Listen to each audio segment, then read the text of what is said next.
Halo semuanya, selamat datang di kanal Ramlan Adi Wijaya. Oke, kali ini kita bakal bahas sesuatu yang mungkin jarang banget kita pikirin. Gimana kalau peta dunia yang kita lihat setiap hari, di sekolah, di berita, sebenarnya sedikit banyak menyesatkan cara kita memandang dunia? Coba deh bayangin peta dunia yang biasa kita lihat. Pasti familiar kan? Nah, lihat deh Greenland, pulau es raksasa di bagian utara itu. Kelihatannya gede banget ya, hampir-hampir sebesar benua Afrika. Tapi beneran nggak sih kayak gitu? 14 kali. Angka ini penting banget. Kira-kira apa ya artinya? Kenyataannya, benua Afrika itu luasnya 14 kali lipat lebih besar dari Greenland. Wow, jauh banget kan? Nah, ini yang jadi pertanyaan besar. Kenapa peta yang kita kenal nunjukin gambaran yang beda banget?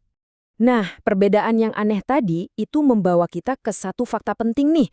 Pada dasarnya, setiap peta datar itu pasti ada distorsinya. Nggak ada satupun yang bisa 100% akurat.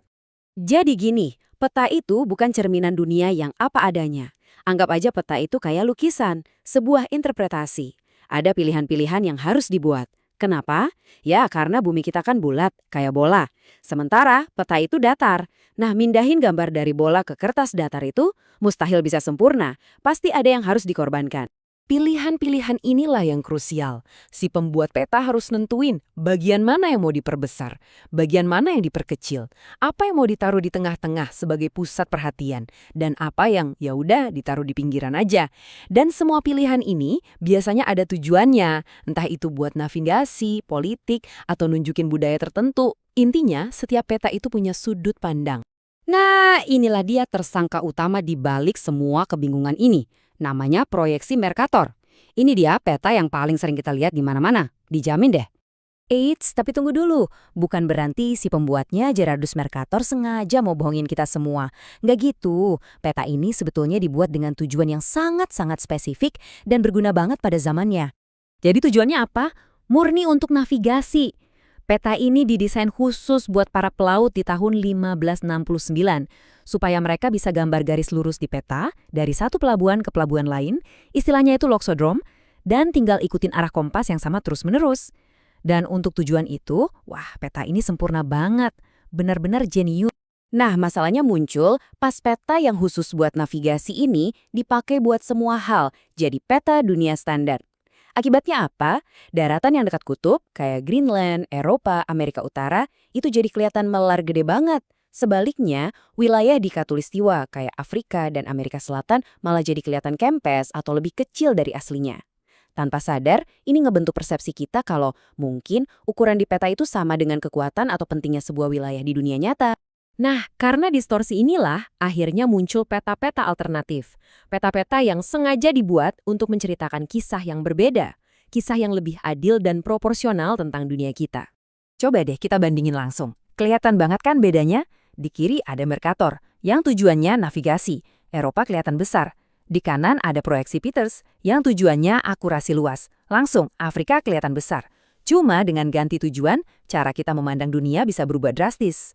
Yap, peta Peters ini emang sengaja dibuat untuk melawan Mercator. Tujuannya satu, keadilan visual.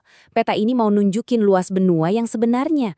Hasilnya, Afrika, Amerika Selatan, yang tadinya kelihatan kecil, sekarang dapat lagi porsi visual mereka yang semestinya. Ini jelas menantang persepsi lama kita. Oke, siap? Sekarang kita bakal bongkar asumsi yang lebih dalam lagi. Siapa bilang utara itu harus selalu di atas? Ternyata itu cuma kebiasaan loh, pilihan budaya, bukan aturan dari alam. Coba kita lihat peta dari peradaban Islam klasik, jauh sebelum zaman Mercator. Cara pandang mereka beda total. Di peta mereka justru selatan yang ada di atas.